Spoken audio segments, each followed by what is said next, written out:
28일 저녁 8시쯤 인천 옹진군 소청도 남서쪽 100km 지점 해상 해경 고속단정이 사이렌을 울리며 중국 어선 쪽으로 다가갑니다. 어선 갑판에 서 있는 남자는 흉기로 보이는 물건도 들고 있습니다. 지속 정선 명령 실시돼 있어.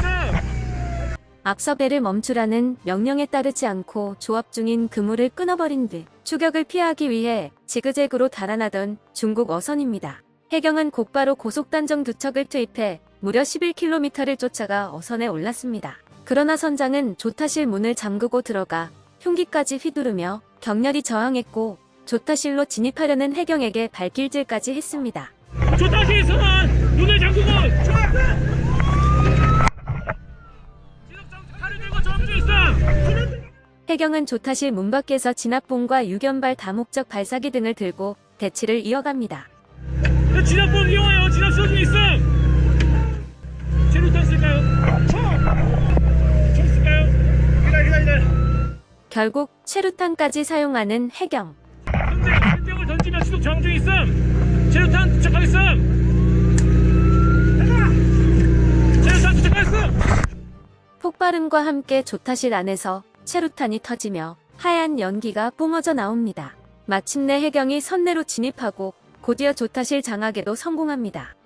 조타실 2명 진입하여 제압 중 있어. 중에서 풀로 도장. 해경은 우리 배타적 경제수역에서 잡아 40상자를 모허가 조업한 혐의로 이 중국 어선을 인천 해경 부두로 압송했다고 밝혔습니다. 또 납부 과정에서 흉기를 휘두르며 저항한 선장에 대해 특수공무집행 방해죄 등 혐의로도 추가 조사를 진행할 예정입니다. 최근 꽃게철을 맞아 또다시 기승을 부리기 시작한 중국 어선.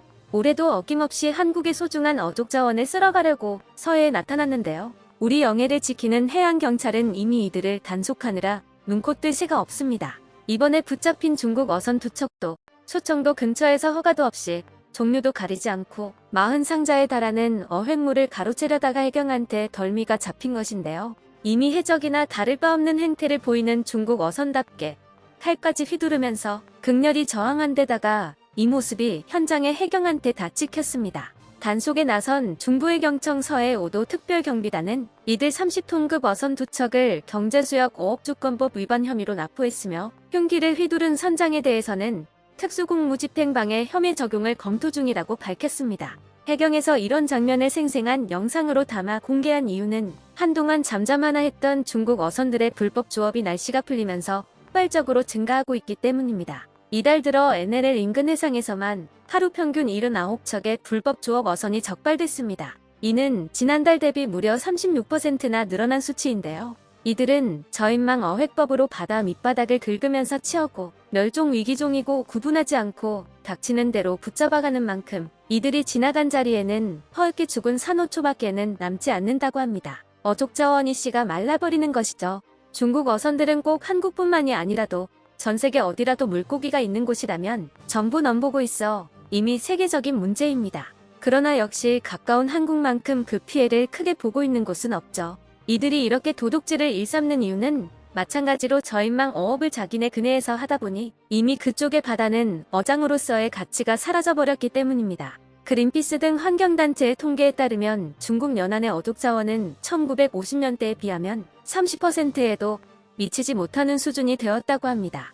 중국 바다에서 잡히는 물고기들은 이제 죄다 손가락 크기만도 못하다는 이야기도 있죠. 더 이상 자기네 바다에서 고기를 잡아 돈을 벌 수가 없으니 이제 남의 바다를 털겠다는 것이 이들의 비틀린 심사인데요. 그래서 더 괘씸하다고 할 수 있습니다. 자기들 방식으로 고기를 잡다가는 다른 나라의 바다도 중국 연안처럼 황폐화된다는 것을 뻔히 알고 있지만 그걸 신경 쓰지 않는다는 의미이기 때문입니다. 이들을 방치하면 중국 다음으로 황폐화되는 바다는 다름 아닌 서해가 될 것입니다. 그래서 한국은 2016년부터 중국 어선에 대한 강경한 대응 방침을 유지하고 있는데요. 기관총 위협 사격부터 시작해서 납포작전에 동원되는 해경 인원들을 지키기 위해 권총을 휴대시키고 다양한 고위력 진압무기를 발사할 수 있는 다목적 발사기 등을 적극적으로 동원하고 있습니다. 앞서 보신 영상에서도 해경들은 K5 권총을 휴대하고 있었고 조타실의 숨은 선원들은 다목적 발사기의 CS 최루탄으로 제압했죠.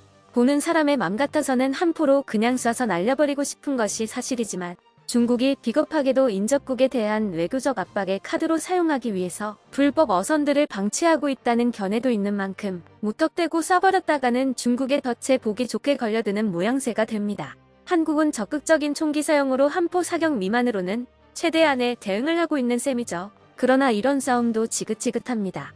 한국은 슬슬 근본적인 해결책을 꺼내들기로 했죠. 바로 서해 도서 지역에 군공항을 건설해서 어업이 이루어질 만한 해역을 아예 군의 관리 감독하에 넣어버리는 것입니다. 중국 어선들이 아무리 막 나가기로 써니 진짜로 한포 맞고 바람 구멍이 나도 할 말이 없는 군의 작전 지역 안으로는 올 수 없을 것입니다. 이번 사건이 발생한 소청도의 경우 서해 5도에 소속되어 북방한 개선 NLL에 바로 코앞에 위치하고 있는데요. 이 해역을 지키는 공항은 백령도에 건설되는 백령공항이 될 것입니다. 2027년 개항을 목표하고 있는 백령공항은 작년 말 예비타당성 조사를 통과해 올해 기본계획 수립 및 환경평가를 받을 예정입니다. 내년 안에 설계를 마치고 내후년에는 첫 삽을 퍼낼 예정인데요. 기본계획으로부터 불과 4년 만에 개항되는 만큼 상당히 가쁜 호흡으로 진행될 것으로 보입니다. 백령공항은 기본적으로는 백령도와 본토를 오가는 주민들과 관광객들의 접근 편의성을 도모하기 위해 지어지지만 유사시에는 군사 거점으로 활용하려는 의도가 처음부터 상정되어 있습니다. 그도 그럴 게 가장 가까운 묻힌 옹진반도가 모조리 북한의 지배하에 있어서 어차피 공항으로서의 기능을 하려면 군사력의 보호를 받아야만 했기 때문입니다. 백령도는 사실 백령공항이 지어지기 전에도 공항으로서의 기능을 어느 정도는 하고 있었습니다. 모래가 단단하게 다져진 사곳 해변이 천연 활주로 역할을 해줘서 전투기의 이착륙까지 가능했기 때문입니다. 실제로도 수송기를 통한 항공교통이 이루어지고 있었고 공항 코드도 갖고 있었죠. 그러나 주민들의 생활을 위해서 간척과 담수호 사업을 하면서 사곳 해변의 지반이 물러졌고 이 이상의 훼손을 막기 위해 현재는 사곳 해변을 천연기념물로 지정해서 보호하고 있습니다. 자연히 활주로로서의 기능 또한 막혀버렸죠. 이 문제를 해결하기 위해 간척지에 활주로를 건설하고 새로운 공항을 만드는 것이 백령공항 계획인데요. 이를 전략적인 용도로도 활용하기 위해서 공군이 사업에 참여했고 공항이 완성되고 나면 한국공항공사와 공군이 함께 운영하는 민군합동공항이 될 예정입니다. 백령공항은 지난해 말 예비타당성 조사를 통과한 지 불과 3개월 만에 기본계획 수립과 전략환경영향평가 절차를 동시에 착수하려고 하고 있는데요. 원래 두 가지 모두 올해 안에만 통과하는 것이 목표였으나 이런 속도라면 더욱 빠른 시일 내에 개항할 수도 있을 것으로 보였습니다. 국토부는 백령공항 기본계획 수립 과정에서 기초조사, 항공수요 분석 전망 등을 통해 백령공항의 개발 방향과 사업성을 검토하고 전략환경영향평가에서는 환경보전계획과 부합 여부 확인, 대안 설정 분석 등을 통해 환경적 측면에서 적정성 및 입지 타당성 등을 살펴볼 예정입니다. 환경부와 전략환경영향평가 협의가 완료되고 기본계획이 고시되고 나면 건설공사의 입찰 방법을 결정하게 되는데요. 흑산공항과 울릉공항 등 잇따라 이어지는 소형공항 사업들이 대부분 설계와 시공을 일괄 입찰하는 텀기 방식으로 입찰에 드는 행정적 절차를 단축했던 데에서 본받아 백령공항도 그렇게 이루어질 가능성이 높을 것으로 관측되고 있습니다. 백령공항은 다른 신공항 사업들에 비하면 후발주자이지만 건설 사업이 속도전으로 전개되어 다른 공항들보다 훨씬 적은 비용으로도 빠르게 개항할 수 있을 전망인데요. 너무 먼 바다에 섬에 만들어야 하는 데다 국립공원과의 마찰 때문에 공사가 중지됐었던 흑산공항이나 해안 앞바다에 콘크리트를 박아넣어 사실상 활주로를 간척해야 하는 울릉공항과는 달리 백령공항은 제반 조건에 걸림돌이 없기 때문입니다.